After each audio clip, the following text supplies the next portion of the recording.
Next up on the list is the Anthros V2. So this is going to be a change mostly in the backrest and in the seat, which I think are two significant changes, especially for comfort specifically. They actually widened and lengthened the seat out, flattened it too, so it's not quite so contoured. Still has those nice cutouts underneath the seat, which give you a lot of comfort and support where it doesn't feel like you're bottoming out, and they actually made these pads a little bit bigger. I like that because they were really kind of pokey almost before, where it didn't feel like a full back. So I really like the chair. One thing I'd love to see to even get it up higher is going to be these arm pads. I still don't love the shape on this. I'd like to see them flattened out a little bit more and just give you a little bit more usable space. My arms kind of slip off the sides. I'm not sure where the other guys are, but yeah, I'm an A on this.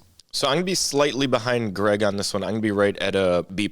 I think that it's a comfortable chair, definitely in the seat, and the backrest padding is comfortable for sure. I think that it's just missing on two key components for me personally, one seat depth adjustment and two back height adjustment. The position of the backrest kind of makes me have to hunch my back a little bit. I wish that I could adjust the height just a tad bit, and I think it would feel a little bit more supportive. But in terms of the padding, super comfortable, and it does flex with you, so however you move, it will move with you, which I do really like. And then the seat is super unique. With those cutouts, the thick design, you're not going to find that on any other ergonomic chair, but I wish it did have seat depth adjustment so that I didn't have to use the pelvic support as my seat depth adjustment, and I could just use the chair the way that it's kind of meant to be used. I don't think that the arms are a huge detriment. I do think that they could be softer. The recline isn't my favorite compared to all the other high-end chairs, but I still think it's comfortable overall, so I'm gonna be at a B+. Yeah, I'm kind of feeling the same way where I have to use that pelvic support to kind of determine where my seat depth is gonna be, and then I wonder if I lose a little bit of the overall adjustability because of that. But again, a huge improvement with the new pads and the new style of this. I like how it has that more open backrest, but yet now with the newer version, the pads are a little bigger, so you do have a little more of that upper back support. Very comfortable chair. I'm going to give this a B+, so we'll average out to a B+.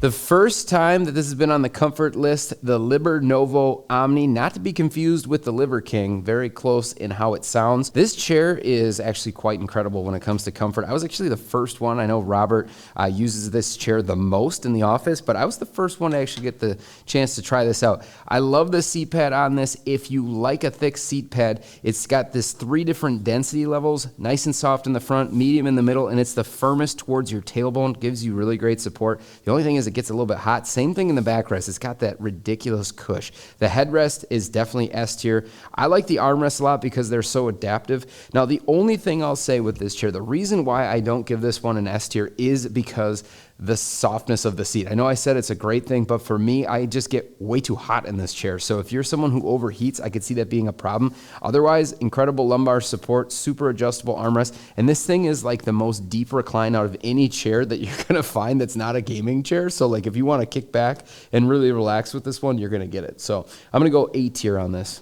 Yeah, if we're just looking pure comfort on this chair and we just remove all the questions about the extra things that have been added and the newness of the company, I think that it's very difficult to find a chair in this price range that's going to be just more comfortable. As soon as you sit in the chair, it's almost like, oh wow, I wasn't expecting to feel that amount of softness everywhere. Like the headrest is soft, the backrest is soft, the seat is soft. For me, you do sink in a little bit too much on the seat, but definitely not the headrest or the back, but you still get that soft feeling. It's crazy flexible, so you can move around, very, very adjustable. The only reason that I would not put this in S tier for comfort is simply because the armrests don't adjust well enough for me to use it with my mouse the way that I use my computers. But this chair is insanely comfortable, especially for the price that they're charging for it right now. I'm going to be at an A+ on this one for comfort. Yeah, so it's kind of rare to find an actual thicker padded seat or backrest that still has the flexibility, but the Libernovo kind of manages to do it, and that's one of the reasons why I just really love this chair. Again, it has that kind of narrow backrest, similar to maybe like the Embody, where you do have that support in your middle back, and then it also has the openness to be able to flex. I'm sitting in one right now here. Greg's showing you how that traction stretch mode works. Personally, I don't really use it as